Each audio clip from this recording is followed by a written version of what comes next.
Good morning friends. Today we will be learning about Ohm's law. Okay, this is very important. Ohm's law. Now what I have done, we have taken a circuit where I have taken a wire. XY is nothing but a wire. Okay, nichrome wire, and this is resistance. I'll tell you in detail what is resistance and all. So XY is a wire having some resistance, and we have connected a voltmeter, and we have connected four different cells. Okay, four type of cells. So 1, 2, 3, 4, and an ammeter to measure the current, and this is my key. Okay, or switch. So now what we have to perform, see we have to draw a tabular column. First is number of cells, where we will make use of different types of cells or different number of cells. Second is current. Third is potential difference across wire, and the V by I ratio. So now what we have to do, see we have to first connect only one cell to the circuit. Okay, I'll just connect one cell, ignore the remaining part. So I'll just connect one cell, I'll switch on the current or I'll switch on the circuit so that the current will start flowing. So as we have studied, the current will start from positive to negative, so it will flow in this direction. So it will flow, it will go here, it will go pass through this V, and then again keep on moving. So when I switch on the circuit using only one cell, so if I use only one cell, we will measure current as 0.5 and the potential difference across wire. So across wire, we will measure 2 volts. Okay, so these are the random readings to show you. Okay, they will perform in your school. So now, second is we will make sure we will use 2 cell. Now we will use 2 cell, and again we will connect the circuit. So what we will see? We will see that current is 1 ampere and the potential difference is 4 volts. Similarly, using 3 cells we will get this reading, and 4 cells we will get this reading. So what we have to do, the fourth column is V by I ratio. Now what is V by I ratio? V is 2, I is 0.5. So 2 upon 0.5 is 4. Similarly for second, 4 upon 1, that is 4. 6 upon 1.5, that is again 1. See, 6 upon 1.5, how to solve? 6 upon 1 into 10 upon 15. Okay, 3 2s are 3 5s are 5 1s are 5 2s are, so 4. Again 8 by 2, that is nothing but 4. So if you observe, V by I is constant. See, V by I is 4 in every case. So how you take whether 1 cell, 2 cell, 3 cells or 4 cells, you will get V by I as same. It is constant. Okay. So in 1827, a German physicist called as George Simon Ohm, he said that V by I ratio is constant. So according to him, he has given one law which is called as Ohm's law. So that what is that law? That the potential difference across the ends of a wire. So this is my wire. So potential difference across end of my wire is directly proportional to the current flowing through it. So it is directly proportional to the current flowing through it. And very important that provided it is that the temperature is constant, the temperature remains same. So under constant temperature, this is true. So that is the potential difference is directly proportional to current. Okay, now V, whenever we take directly proportional sign, we have to apply one constant. See, in maths, if we write y is equal to x, we say that y is equal to kx, where k is nothing but a constant. So similarly for Ohm's law, we will apply or we will put a constant, that is R.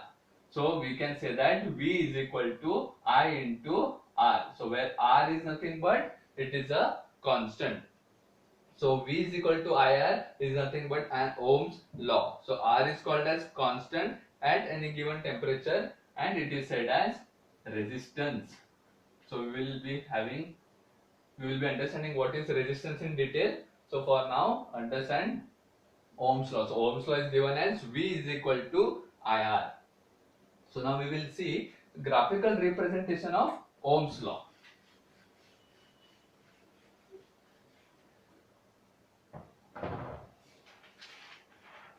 So graphical representation is, I'll take my x-axis and y-axis. Okay. So on my x-axis I'll take current, and on y-axis I'll take voltage. So this is my current I, and this is my voltage or potential difference. Both are same. So V. So what we can observe that when you substitute this value, when you draw this v by I on this graph, you will get a straight line.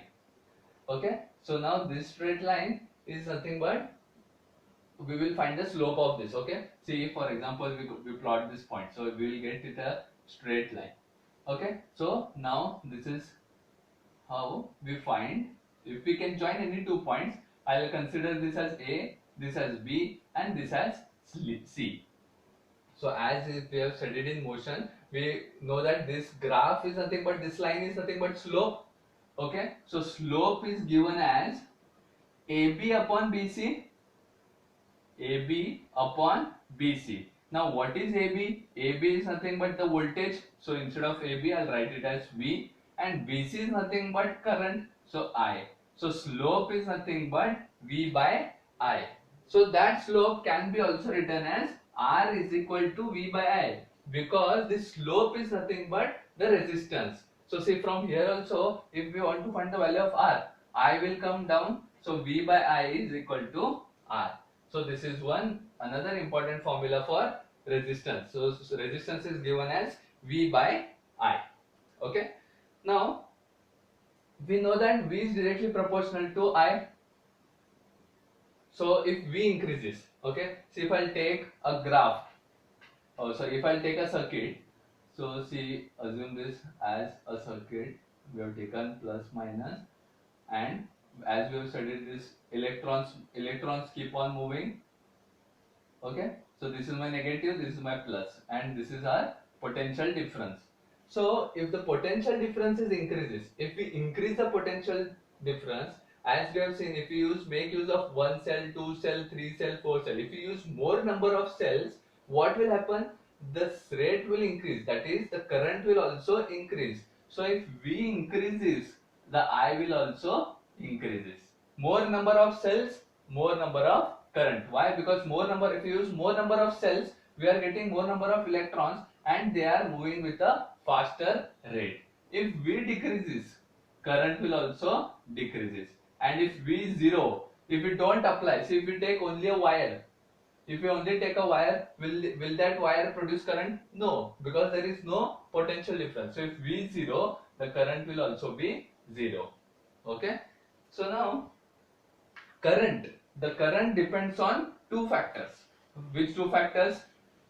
The current will depend now on the potential difference and also on resistance. So current depends on two factors, that is potential difference, and it also depends upon resistance. So more number of potential difference, more will be the current. So now we will be dealing about resistance. We will study what is resistance in detail.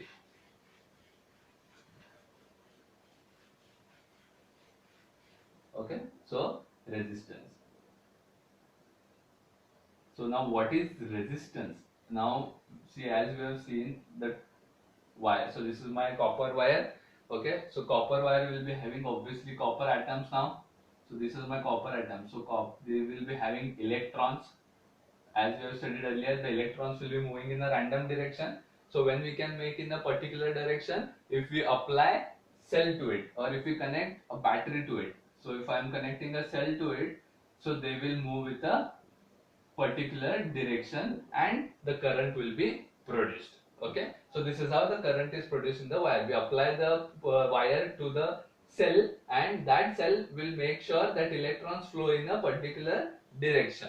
Now what is resistance? Okay, so resistance is nothing but when the electrons are moving from negative. Now electrons are moving from, sorry, this is positive. The electrons are moving from negative to positive. So here it is moving from negative positive. Again it will come here negative positive. So this keeps on going. So now whenever they move from negative to positive, what it will happen, that they will collide with another electron. Okay. See, this electron now it will move. So what will happen during this, it may collide with this electron, or it may collide with other atoms or ions present in that conductor. So they will start colliding. So because of this collision, there will be an obstruction to the current or opposition to current. Okay. So this obstruction is called as resistance. So property of the conductor, which opposes the flow of current is called as resistance.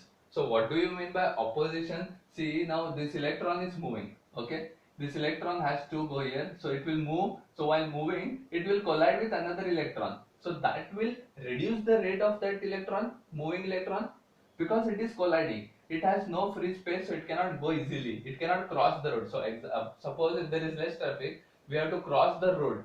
So we can easily cross. But if there is traffic, we might happen to collide with some other person. So similarly, while moving, it will collide with the other person and it will reduce its rate. It will reduce the rate of the speed. Okay. So that is called as resistance. So the property of a conductor to which it opposes the flow of current.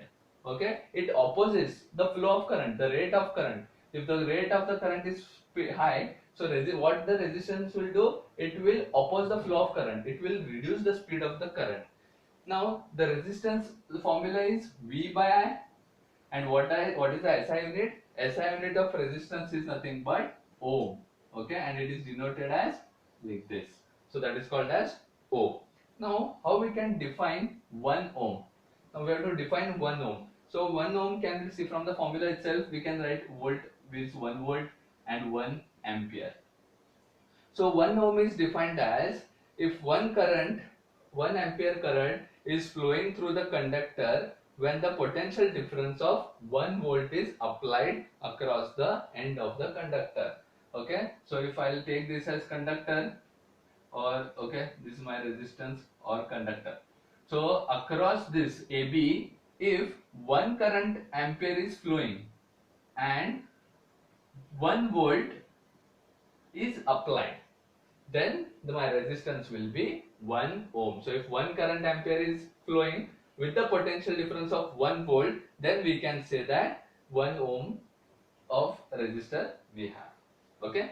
Now resistance is nothing but resistance. How we see, this is a resistor. I'll tell you what is resistance and resistor. So we have to indicate the resistance or resistors in this form. Okay. Now variable resistance.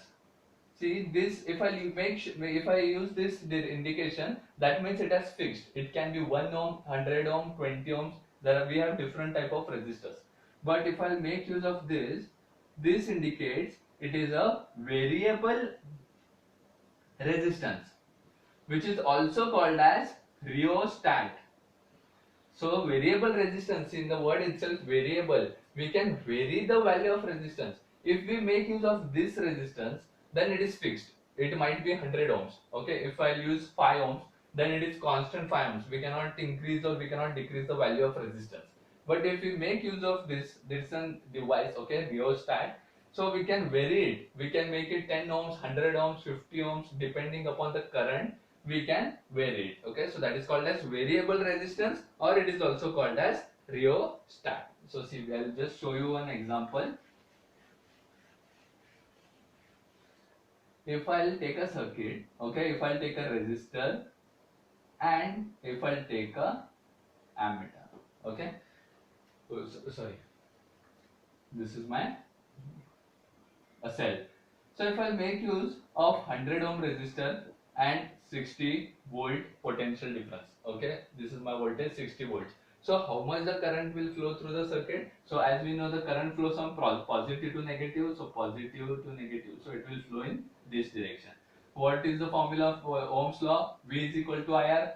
V is 60 and I we don't know, 100 is R. So if 100 will go down, so 60 upon 100 is equal to I, which is 0.6 ampere. So the current flowing through this is 0.6 ampere. So now see, 60 volt is constant. It won't increase or decrease. Even the resistance is constant. Their value will not change. If I am using 100 ohm, it will remain 100 ohms. If I am using cells of 60 volt the potential difference, then it will remain 60 volt. The only thing will depend is current. So the current depends on resistance and voltage. So the current is depending upon the voltage and it is depending upon the value of resistor. Okay. Now limitation. So there are some two limitation of Ohm's law. Okay. The limitation. What do you mean by limitation? Limitation is nothing but a drawback. So a drawback is nothing but first drawback is, see, Ohm's law is applicable when the physical conditions are constant, like temperature, pressure.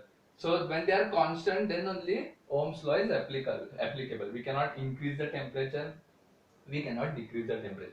Similarly, we cannot increase the pressure, we cannot decrease the pressure. So under constant temperature and pressure, the Ohm's law is applicable. And second one is, it is not applicable for the semiconductor. So you have to remember these 2 points. This is very important. Semiconductor is nothing but which is not completely, which show property, intermediate properties of conductor and insulators. Okay.